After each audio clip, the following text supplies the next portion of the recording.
Salut tout le monde, on se retrouve pour une nouvelle vidéo, c'est le retour des prédictions de notes de FIFA 23 et on attaque le PSG aujourd'hui qui a été pas autant bon qu'attendu avec les Messi, les Mbappé et les Neymar, mais ils ont quand même été pas mal, mais c'est vrai qu'ils ont quand même manqué d'un petit truc en Ligue des Champions, mais bref, on va tout de suite commencer sans plus tarder avec les gardiens de but. Donc, il y en a deux. D'abord, Gianluigi Donnarumma qui a fait une saison un peu en demi-teinte. On s'attendait à mieux. Il a fait une erreur fatale en Ligue des Champions. Il s'est fait éliminer avec l'Italie. C'est un -1. Il passe de 89 à 88. Et pour moi, c'est mérité qu'il baisse. Et j'aurais même pu le baisser encore plus. Mais j'ai décidé de rester gentil avec lui. Et ensuite, on a Keylor Navas qui est toujours un très bon gardien. Et du coup, j'ai décidé de le laisser à la même note de 88 parce qu'il reste très solide avec son expérience. Et donc, pour moi, les deux gardiens méritent d'être à la même note. Mais ça peut être l'un ou l'autre. Mais dans tous les cas, les deux sont très très forts. Ensuite, on va passer à la défense avec d'abord les latéraux droits. D'abord, Achraf Hakimi qui était à 85 et qui a été l'une des seules très bonnes recrues du PSG cette saison. Il était à 85, je l'ai laissé à 85, mais c'est vrai qu'il a été très très fort. Il va vite, il est physique, il est très fort défensivement. Donc c'est un très très bon joueur, évidemment, Achraf Hakimi, et il peut monter encore plus haut. Et le deuxième, c'est Colin Dagba, qui est le remplaçant, qui fait ses petits matchs quand on a besoin de lui, qui n'a pas été forcément incroyable du coup.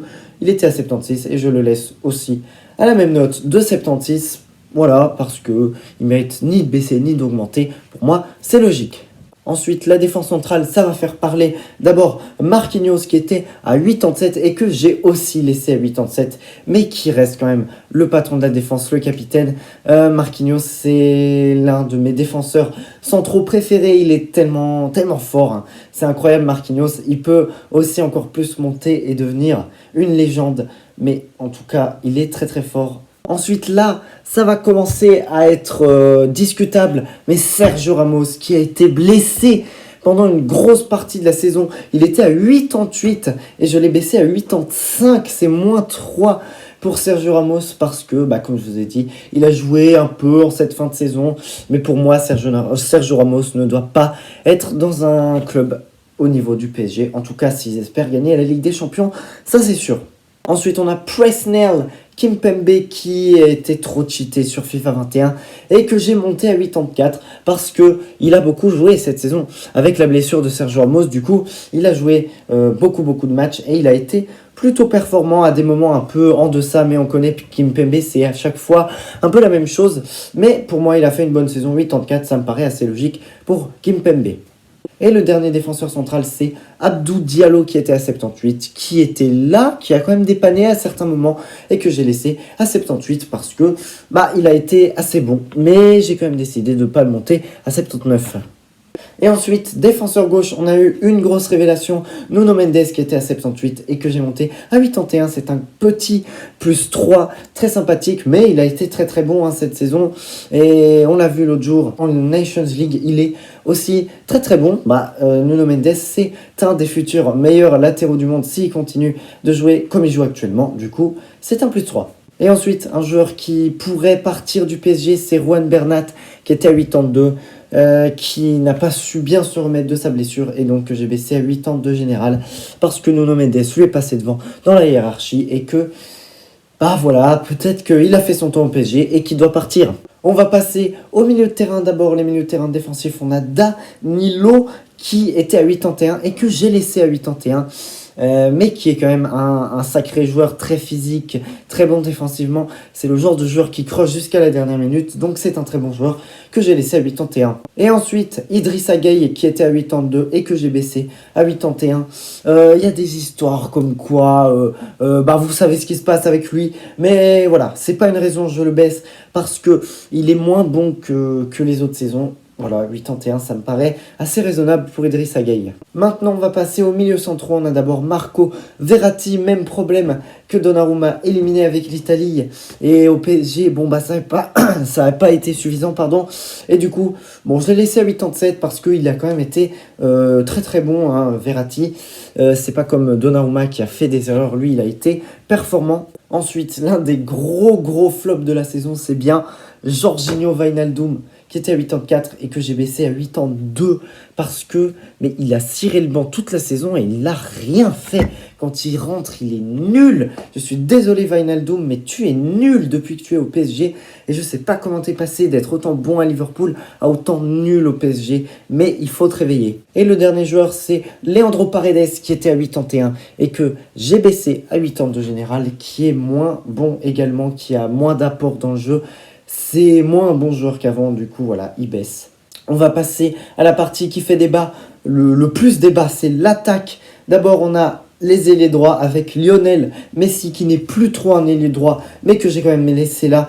Il était à 93 et je l'ai baissé à 92 parce que 6 buts en Ligue 1, tu ne peux pas rester à 93 de général. Le meilleur joueur du jeu, 6 buts en Ligue 1, non, voilà. On va rétablir un peu la vérité, 92 et pourquoi pas même 91 pour être honnête, mais je pense qu'ils vont pas direct le baisser à 91. Mais dans tous les cas, Messi, première saison assez décevante, peut-être qu'il va nous faire une bonne deuxième saison, il a marqué un quintuplé l'autre jour, du coup peut-être qu'il va se réveiller, mais dans tous les cas, saison décevante pour Messi. Et ensuite le deuxième joueur c'est André Di Maria qui va quitter le PSG, qui était à 87 et que j'ai baissé à 86, mais on voit tout de suite qu'en équipe d'Argentine, mais qu'est-ce qu'il est fort Di Maria, ça parle de lui aux États-Unis, à la Juventus, au Barça, mais peu importe où il va aller, je peux vous le dire qu'il va encore performer. Je l'ai baissé à 86, mais en vrai, il est encore très très fort. C'est juste que cette saison, il n'a pas eu beaucoup de temps de jeu avec les joueurs en attaque. Maintenant, les attaquants centraux, on a Kylian Mbappé qui était à 91 et que j'ai monté à 92 comme Messi du coup. Mais c'est vrai que Mbappé, il a fait une saison incroyable au niveau statistique. Vraiment, c'est un monstre au niveau des buts, des passes décisives. Il est trop fort, ce Mbappé. Et il a prolongé avec le PSG. Ça a surpris tout le monde. Mais peut-être qu'il veut gagner cette Ligue des Champions avec le PSG. Et du coup, ça passera surtout par lui. Et donc 92 pour moi, ça paraît assez logique. Et donc ce serait la meilleure note du jeu à ex-aequo avec Messi. Ensuite, le deuxième attaquant central, c'est Icardi qui... Bon, bah, lui, on l'a pas vu de la saison 83 et je l'ai baissé à 79. C'est un -4 pour Mauro Icardi parce que, bah, on l'a pas vu de la saison. Quand il rentre, il est invisible mais transparent, genre limite c'est une vitre, c'est vraiment n'importe quoi. Icardi qui quitte ce club parce que vraiment mais il est nul. Et on va terminer la vidéo avec l'ailier gauche, il y en a un seul, c'est Neymar qui était à 91 et que j'ai baissé à 92 général parce que bon, il n'a pas fait une mauvaise saison, mais c'est comme Messi, on s'attend à mieux. Il a bien terminé la saison avec beaucoup de buts, mais écoutez, on en attend plus de Neymar. C'est pas juste des buts en Ligue 1, non, il faut qu'il soit là en Ligue des Champions. Donc 92 général pour Neymar Junior. Peut-être qu'il va se réveiller comme les autres et gagner la Ligue des Champions. Du coup, voilà, c'est la fin de cette vidéo, les prédictions de notes sur le PSG. J'espère qu'elle vous a plu et on se retrouve à la prochaine. Salut!